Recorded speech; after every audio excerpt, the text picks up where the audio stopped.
It all started in a little town named Barraba in August 1957. Dad lived with his family on a dairy farm in this little town in the northwest of New South Wales. With two older brothers and a younger sister, Nikki, his childhood was basic outback Australian life. Dunnies, cows and snakes everywhere. This was a great life for a high-energy kid like Dad. The family then moved to Chippy Norton. His parents bought the post office and, as we're routinely reminded by Nana, general store. It's in Chipping Norton that Dad learned how to drive cars and ride motorbikes from the tender age of 7 around the bush.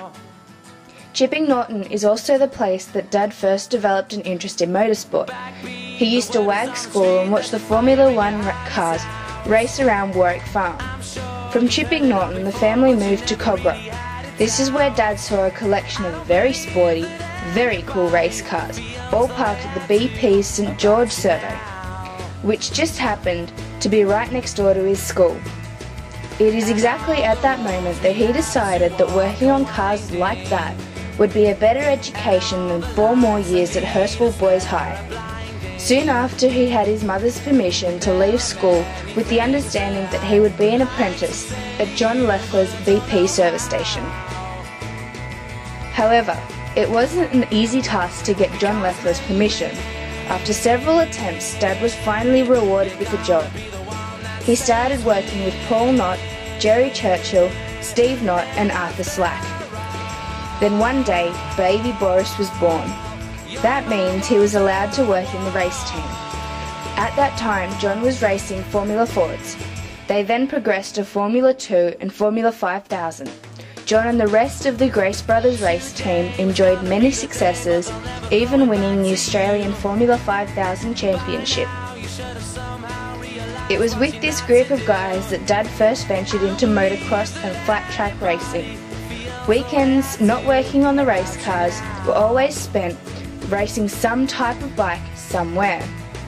Dad's first official short-circuit flat-track motocross race was at the Nepean in 1973. He'd been bitten by the bug. He had also been bitten by John Leffler's 400 Suzuki Cyclone, the most dangerous bike ever invented. And each of the boys has his own particular horror story about it.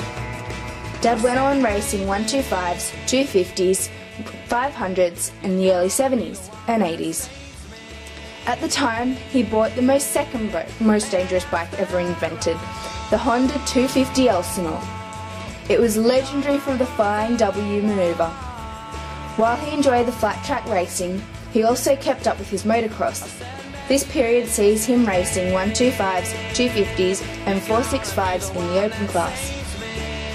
Many a weekend was spent travelling somewhere with his ute, with his bike strapped in. Around this time, Dad decided to get serious about bike racing and ventured into the tar and production bikes. In the early 80s, he started with his bike in D grade and very quickly progressed to C and B. He raced his first Castrol 6-hour enduro as a B grader on a Kawasaki 900 and finished 8th outright. The same year, he purchased his first superbike, an ex-factory Honda CB1000cc, and began winning A-grade heats still as a B-grader. He raced hard as a privateer in the Supervast division, and his results in the Australian Superbike Championships gave Dad his first taste of fame. It was, however, at Queensland's Surfers Paradise racetrack that Dad decided to hang up his racing gear. After crashing out at 280 km/h under its infamous bridge and flying into the dam, he thought his luck was slowly running out.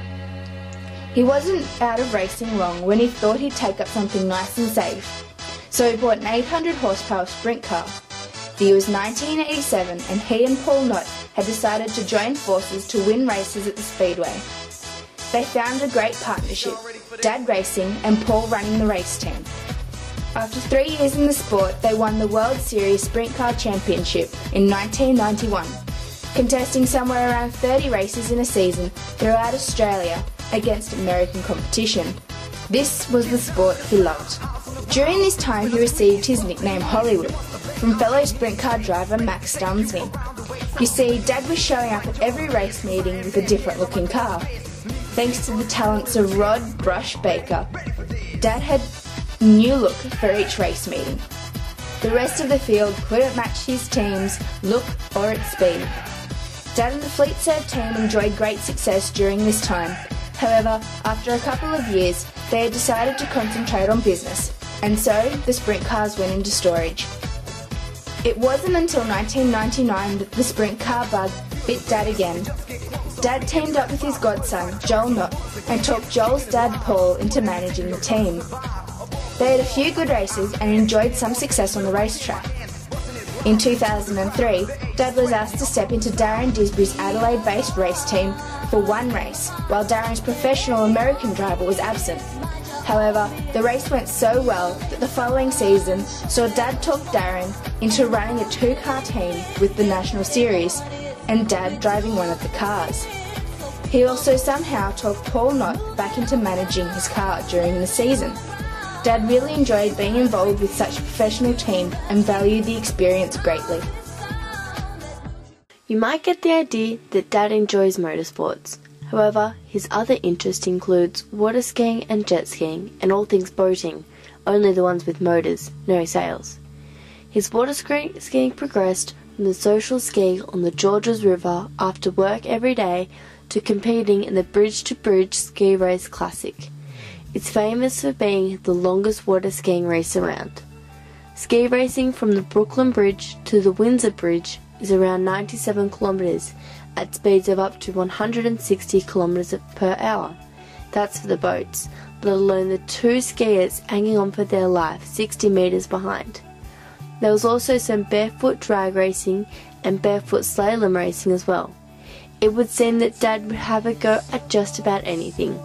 Lucky for us that Dad still enjoys the odd barefoot ski up at the Wiseman's Ferry on the Hawkesbury River. There was also a time that Dad dabbled in jet skis. He always enjoyed the thrill of jet skiing. However, like all things Dad, it had to develop into something competitive. For a couple of seasons, Dad raced jet skis at club events around Sydney and Newcastle. What I remember most was that we had a good couple of years of great time jet skiing all around the Sydney Harbour. Last but not least, one other interest that should be noted is go-karts. What could be said is that instead of starting out in go-karts a la Michael Schumacher, Dad finished his career in go-karts. With a handful of juvenile delinquents, including Joel Knott, they would meet every Tuesday night to catch up and chase each other around Eastern Creek Raceway. And once again, as you probably suspect, he did race them. Dad would search out the club events around Sydney and Newcastle. His current love is a 525 KTM. With a group of equal thrill seekers, you will find Dad racing around the forest out back of Wiseman's Ferry. It was falling off this black and orange demon that caused his latest injury. However, it would be more correct to say that it wasn't the fall that hurt him, it was the sudden stop. Dad is the original work hard, play hard sort of guy.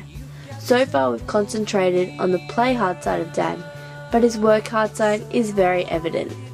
Dad became his very own boss at the tender age of 21, running the mechanical workshop at the mobile service station in Earlwood. Then he hawked all of his assets and put all his cash into the next venture, Fleet Serve, a business that has roared on as of today. From Frost Auto Service to Fleet Wizard to Quick Serve to Better Brakes, Dad has always endeavoured to succeed at his trade. He has even involved us in the business.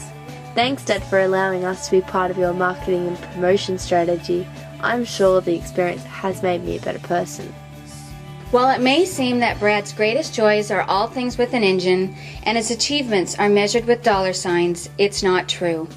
Brad's greatest joy and sense of achievement comes from fatherhood. His oldest daughter, Shay, was born in 1989 and followed by little Yolande in 1991. Then, after a break, Brad's baby girl, Jolie, came along in 2000. We often joke that as a young man, he wished that he could be surrounded by women. And by God, that wish came true. A standard weekend with Dad was all about horseback riding, bicycles, scooters, rollerblades, boogie boards, hiking, and water skiing. Back in the day, he would pick up the girls on a Friday and endeavor to wear them out by Sunday night.